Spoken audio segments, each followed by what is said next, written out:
जयपालपुर और Chhatarpur railway station पर 2 ट्रेनों के खिड़की दरवाजे और शीशे तोड़ने में अभी तक पुरुषों के वीडियो ही आ रहे थे सामने, लेकिन अब वायरल हो रहे वीडियो में महिलाओं का भी देखने को मिल रहा उपद्रव। छतरपुर स्टेशन का ही बताया जा रहा है वीडियो, जिसमें महिलाएं कामाख्या एक्सप्रेस के एसी कोच के गेट के शीशे तोड़ती आ रही हैं नजर। साथ ही जब गेट नहीं खोल रहे सुरक्षाकर्मी ने उन्हें दिया उलाहना, तो वह उसे भी धमकाते हुए बोली कि तुम्हारी उतरवा दूंगी वर्दी। झांसी मंडल के पीआरओ मनोज कुमार सिंह ने सभी यात्रियों से शांति व्यवस्था बनाए रखने की है अपील। प्रयागराज महाकुंभ में मंगलवार की रात करीब 1:30 बजे मची भगदड़ में 30 से ज्यादा लोगों की हो गई है मौत, जिसमें छतरपुर के बक्सवाहा क्षेत्र की सुनवाहा गांव की एक महिला 45 वर्षीय हुकुम सिंह भी है शामिल, जबकि उसकी 19 वर्षीय बेटी दीपा लोधी हुई है घायल। रेलवे प्रशासन ने अम्बेडकर नगर से प्रयागराज जाने वाली एक ट्रेन को अस्थायी रूप से कर दिया है रद्द। हालांकि श्रद्धालुओं की सुविधा के लिए चलाई जा रही है कुंभ स्पेशल ट्रेनें। वहीं बीते 27 जनवरी को छतरपुर व हरपालपुर स्टेशनों पर ट्रेनों पर किए गए हमले के मामले में कई उपद्रवियों के खिलाफ की गई है FIR। जल्द ही की जाएगी उनकी गिरफ्तारी। प्रयागराज महाकुंभ में भगदड़ की घटना के बाद महोबा जिला प्रशासन भी हो गया है अलर्ट, जहां एक तरफ SP ने जनपद के सभी बॉर्डर पर बैरिकेडिंग के निर्देश देकर महाकुंभ जाने वाले वाहनों को अगले 2 दिन के लिए रोक दिया है, तो वहीं महोबा जनपद से प्रयागराज महाकुंभ मेला स्पेशल चलाई जा रही महोबा डिपो की 60 रोडवेज बसों को यथास्थान पर रुकने के दिए गए हैं निर्देश। प्रशासन ने श्रद्धालुओं की सुविधा का भी रखा है ध्यान। रुके हुए श्रद्धालुओं के ठहरने व खाने पीने की कराई जा रही है व्यवस्था। 2 दिन बाद बहाल किया जाएगा यातायात और श्रद्धालुओं को प्रयागराज जाने की दी जाएगी अनुमति। झांसी के मौरानीपुर में किले को लूटने की कोशिश करने वाले बदमाश गिरफ्तार। जहां टोडी फतेहपुर थाना क्षेत्र के किले से सोने का कलश लूटने में नाकाम होने पर दरोगा को मरणासन करने वाले बदमाशों से बीती रात पुलिस की हुई मुठभेड़, जिसमें एक बदमाश के पैर में जा लगी गोली, जबकि 2 बदमाशों ने पुलिस के सामने कर दिया सरेंडर। बदमाशों ने दरोगा योगेंद्र यादव की बंधक बनाकर की थी पिटाई, जिसमें उनकी टूट गई हैं फसलियां और उनका सैफई एम्स में चल रहा है इलाज, जहां उनकी हालत बनी हुई है नाजुक। टीकमगढ़ राय नर्सिंग कॉलेज में छात्रा के साथ हुई मारपीट के मामले में कोतवाली पुलिस ने बुधवार को कॉलेज की ऑफिस मैनेजर रजनी घोष के खिलाफ दर्ज की FIR, जहां पीड़ित छात्रा माधुरी अहिरवार की शिकायत पर मारपीट और SC/ST एक्ट के तहत दर्ज किया गया है मुकदमा। मंगलवार की यह घटना जब छात्रों ने एडमिशन के 3 साल बाद भी परीक्षा न कराए जाने का किया विरोध, तो इस दौरान ऑफिस मैनेजर द्वारा छात्रा माधुरी अहिरवार के साथ कर दी गई मारपीट। लुधियाना का मशहूर पंजाबी तड़का और वेज और नॉन वेज स्पेशलिटीज लेकर चावलास आ गया है झांसी में भी। आज ही अपने परिवार के साथ जाइए चावलास 2 सदर बाजार झांसी। जालौन की कालपी में एक रीलबाज लड़की ने रील के लिए दांव पर लगा दी अपनी जान, जहां नंदिनी निषाद नाम की युवती ने यमुना नदी के ऊपर बने रेलवे पुल पर जाकर बनाई खतरनाक रील। अगर उस वक्त आ जाती ट्रेन तो हो सकता था बड़ा हादसा। वायरल वीडियो को संज्ञान में लेते हुए रेलवे पुलिस ने मामले की जांच कर आरोपी युवती के खिलाफ शुरू की कार्रवाई। झांसी में बुधवार तड़के सुबह देखने को मिला आग का तांडव, जहां प्रेमनगर थाना क्षेत्र के कस्तूरबा मार्केट में सुबह करीब 4 बजे एक रेडीमेड कपड़े की दुकान में लग गई आग, जिसने धीरे धीरे बगल की दुकान को भी ले लिया अपनी चपेट में।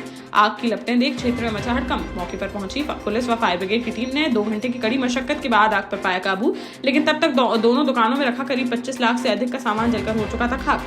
शॉर्ट सर्किट बताया जा रहा है आग लगने का कारण। मामले की जांच में जुटी पुलिस। ललितपुर में सड़क हादसे में एक महिला की चली गई जान, जहां बानपुर थाना क्षेत्र की रहने वाली 55 वर्षीय रामदुलारी अपने पड़ोसी के घर व्यक्त करने जा रही थी शोक संवेदना। तभी तेज रफ्तार बाइक ने उसे मार दी जोरदार टक्कर और मौके से हो गया फरार। घटना में महिला की मौके पर ही हो गई मौत। पुलिस ने शव को पोस्टमार्टम के लिए भेजकर आरोपी बाइक चालक की तलाश की शुरू।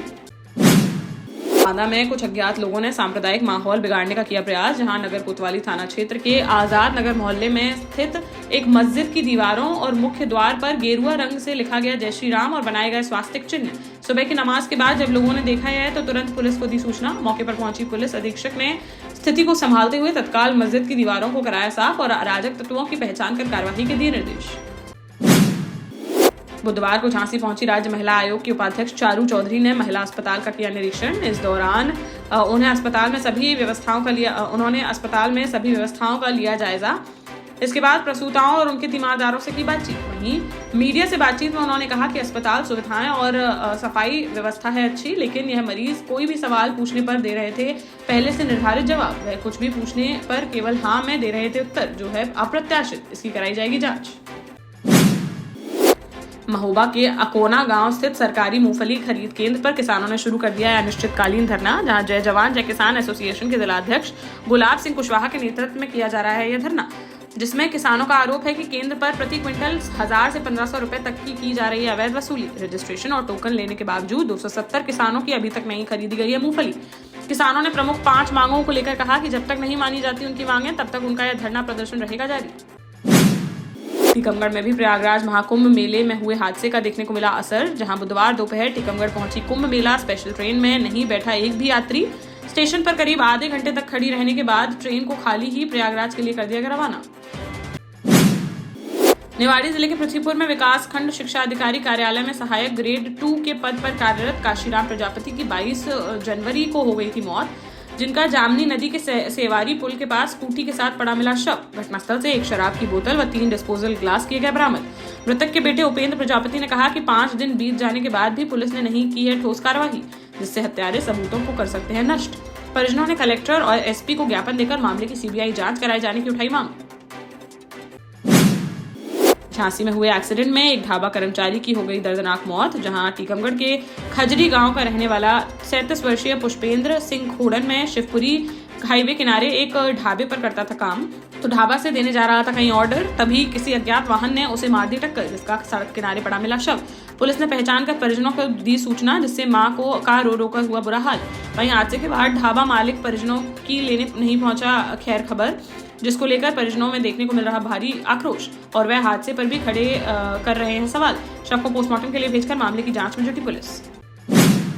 झांसी में श्री गहोई वैश्य पंचायत द्वारा हर वर्ष सामूहिक विवाह महायज्ञ का किया जाता है आयोजन। इस वर्ष यह कार्यक्रम कराए जाने के संबंध में पंचायत द्वारा प्रेस वार्ता व बैठक का किया गया आयोजन, जिसमें बताया गया कि 28वें सामूहिक विवाह कार्यक्रम का बसंत पंचमी के अवसर पर ग्वालियर रोड स्थित सांस्कृतिक सेवा सदन में किया जाएगा आयोजन। उक्त आयोजन में ठहरने के स्थान, मंडप, भोजन एवं विवाह सामग्री की पंचायत की तरफ से रहेगी निःशुल्क व्यवस्था। 2 फरवरी को सुबह 10 बजे से शुरू होगा कार्यक्रम। विवाह हेतु वर एवं वधू दोनों की कम से कम 21 वर्ष की आयु की गई है निर्धारित। साथ ही उनके निवास प्रमाण पत्र, आयु प्रमाण पत्र एवं फोटो भी जमा करने होंगे अनिवार्य। छतरपुर पुलिस ने बुधवार दोपहर धर्म के नाम पर अवैध वसूली कर रही 6 युवतियों को किया गिरफ्तार। यह युवतियां एम्बुलेंस समेत सभी वाहनों को रोककर बागेश्वर धाम के नाम पर जबरन मांग रही थी चंदा। ना देने पर लोगों के साथ की जाती थी गाली गलौज। घटना का वीडियो सामने आने के बाद पुलिस ने की यह कार्यवाही, जिनको हिरासत में लेकर पूछताछ के बाद की जाएगी आगे की कार्यवाही।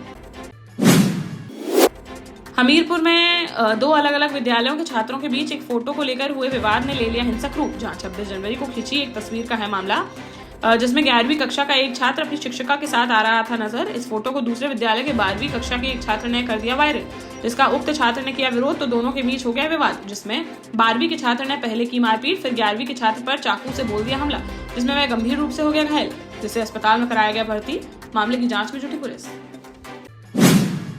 देश का जाना माना सैनफिन ग्रुप आपके लिए फिर लाया है झांसी में वास्तु के हिसाब से फ्लोर प्लान सहित एक शानदार टाउनशिप, जिसमें सुरक्षा की दृष्टि से सीसीटीवी, एक ही ग्रैंड गेट से एंट्री और एग्जिट, चौड़ी सड़कें, parking, car wash area, senior citizen and international fountain parks, swimming pool, gym, badminton, tennis आदि courts, school, hospital, shopping mart आदि कई सुविधाएं। इसीलिए तो हम झांसी में लोगों की पहली पसंद। 12 साल पहले अपने स्टार्टअप के साथ ही योग्य नेतृत्व, अनुभवी टीम और सक्षम सेंट्रलाइज और उत्तरदायी प्रबंधन के बल पर सबको घर गुणवत्ता के साथ समय पर घर की योजना के तहत सैनफिन समूह ने बहुत ही कम समय में 1500 से ज्यादा यूनिट्स को दिया है कब्जा। समय पर डिलीवरी से हमारे ग्राहकों में बढ़ा है विश्वास और मिली है संतुष्टि। सैनफिन समूह ने बहुत कम समय में Sanfin Ashok city, green homes residency, green homes city, Sanfin Ashok valley, Delhi public school, Sanfin शाखा, केन सैनफिन अस्पताल सहित कई अन्य परियोजनाओं के साथ नई झांसी के निर्माण में स्थापित किया है एक बड़ा मुकाम। तो आप भी आज ही आइए अपने परिवार के साथ और कीजिए अपने सपने साकार।